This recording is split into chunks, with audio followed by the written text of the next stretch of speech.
नमस्कार, स्वागत है आपका। मैं ऋतिक मिश्रा, आप देख रहे हैं सुगम प्राइड न्यूज़। आज हम मौजूद हैं श्वेत रस्तोगी जी के आवास पर, जो कि नगर पालिका से सभासद हैं और बाकी की जानकारी हम अ, सभासद जी से लेंगे।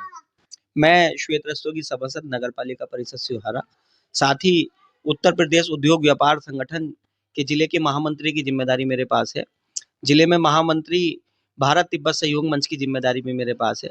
समाज में राष्ट्रीय महामंत्री युवा सभा अखिल भारतीय हरिजन वंशी सभा की जिम्मेदारी भी मेरे पास है और ईश्वर की कृपा से मैं सब लोगों की मदद के लिए बीच में रहता हूँ। कल नगर पालिका की बैठक में हाउस टैक्स कम करने के लिए क्या चर्चा रही है? कल नगर पालिका में बोर्ड की मीटिंग का आयोजन था। जो मीटिंग के अंतर्गत बिंदु थे, कुछ को पास किया गया, कुछ को रोक दिया गया। हाउस टैक्स को लेकर ईओ साहब से, चेयरमैन साहब से और बड़े बाबू जो देवेंद्र जी वहाँ उपस्थित थे उनसे चर्चा की गई।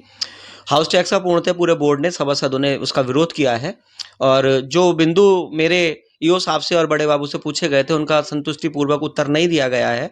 तो मेरा ऐसा मानना है कि वो भी उस टैक्स को लेकर अभी पूर्णतः ज्ञान वर्धित नहीं है। और अभी एक प्रतिनिधिमंडल लखनऊ गया था जिसके अंतर्गत उच्च अधिकारियों से चर्चा की गई है। तो उन्होंने हमें जानकारी दी है कि जो उनके द्वारा नियमावली भेजी गई है उसके अंतर्गत 17.5% से 30% की वृद्धि करने का काम किया जाएगा।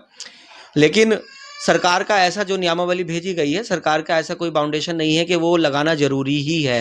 नगर पालिका के ऊपर डिपेंड करता है कि वो उस टैक्स को लगाने का, बढ़ोतरी करने का काम करेंगे या नहीं। बोर्ड ने इसका पूर्णतः पहले भी विरोध किया था, आज भी विरोध कर रहा है। जो टैक्स लगाया गया है वो बिल्कुल मनमानी टैक्स है जो नगर पालिका द्वारा लगाया गया है। इसको कम करने के लिए जब ईओ साहब से चर्चा की गई तो कोई संतुष्टिपूर्वक उत्तर दिया नहीं गया। हाउस टैक्स कम करने के लिए आप क्या करेंगे?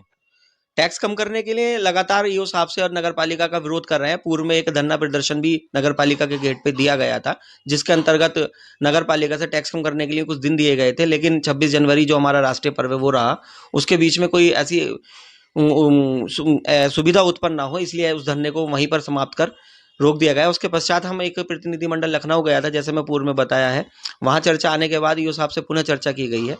उन्होंने कल हमसे संतुष्टिपूर्वक कोई उत्तर तो नहीं दिया, लेकिन इतना जरूर कहा है कि कोई ना कोई रास्ता निकालकर टैक्स कम करने का काम नगर पालिका द्वारा किया जाएगा। हाउस टैक्स कम करने के लिए बैठक में मतलब किन-किन बिंदुओं को रखा गया है? टैक्स कम करने के लिए जो चर्चा आपने मुझसे की है, मैं पूर्व में बता चुका हूँ कि टैक्स कम करने के लिए कोई ना कोई उपाय निकाला जाएगा। लेकिन किन बिंदुओं को पास किया गया और किन बिंदुओं को रोक दिया गया है वो मैं आपको इस चैनल के माध्यम से बताता हूँ। कि बोर्ड की मीटिंग में 15 बिंदुओं पर चर्चा की गई थी, जिसमें से 6 बिंदुओं को पास किया गया है और शेष बिंदुओं को अगली मीटिंग में रखने के लिए कहा गया। जो बिंदु पास हुए हैं उसमें मौसम को देखते हुए, शीतकालीन सत्र को देखते हुए कंबल और लकड़ी पास की गई हैं। और जो नाले और चैनल खराब हैं, जो गड्ढे हैं, उनको ठीक करने के लिए जो बिंदु था वो पास किया गया है। जो तालाब कब्जे में है उनको मुक्त कराकर उसका सौंदर्यीकरण कराने के लिए पास किया गया है। साथ ही सेल्फी पॉइंट का उसमें एक बिंदु था, शहर के अंदर नई नई चीजें बनाने के लिए था, उसको भी पास किया गया है ताकि शहर को चार चांद लगाने का काम किया जा सके। बोर्ड ने उसको पूर्णतः पास करने का काम किया गया है। बोर्ड द्वारा जितने भी बिंदु शहर की जनता के हित में होंगे, विकास के लिए होंगे, बोर्ड उनको पास करने का काम करता है। लेकिन किन्हीं बिंदुओं को लेकर बोर्ड उनको पास इसलिए नहीं कर पाता क्योंकि वो शहर की विकास के लिए और जनता के हित के लिए नहीं होते हैं, तो उसको रोकने का काम करता है। साथ इतना ही, देखते रहिए सुगम प्राइड न्यूज़ और ज़्यादा जानकारी के लिए आप हमें सब्सक्राइब भी कर सकते हैं। धन्यवाद।